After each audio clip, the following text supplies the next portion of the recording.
Vous avez fait la première partie de Céline Dion, évidemment très bon souvenir. Il y a eu plusieurs dates, une douzaine de dates quand même. Vous avez eu l'occasion vraiment de vous entretenir avec elle? Sur les images, on voit là, sur cette photo, Oui, mais ça effectivement, ne suffit pas. Il y a eu un réel échange? Non, honnêtement, il y a eu cette rencontre qui était Elle vous a déjà pas mal. impressionné? Elle m'a beaucoup impressionné.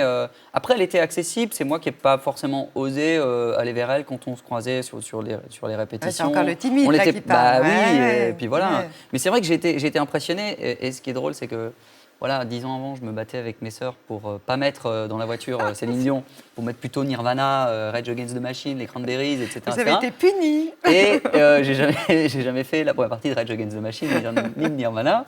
C'est celle de Céline Dion, mais j'étais ravi. Puis honnêtement, j'ai pris une claque. Je savais que c'était une très très grande chanteuse, mais la première fois que Mais pardon, en l'observant, vous avez appris quelque chose d'elle? En tout cas, il y a quelque chose qui m'a frappé la première fois que je l'ai entendue chanter. Je me suis dit, j'ai compris le sens du mot star, c'est-à-dire qu'il y a les artistes et puis il y a des gens qui ont quelque chose qui est complètement C'est quoi, extraordinaire. c'est lié à quoi? Au charisme? Je sais pas, le charisme, la voix, la technique, la prestance, professionnalisme.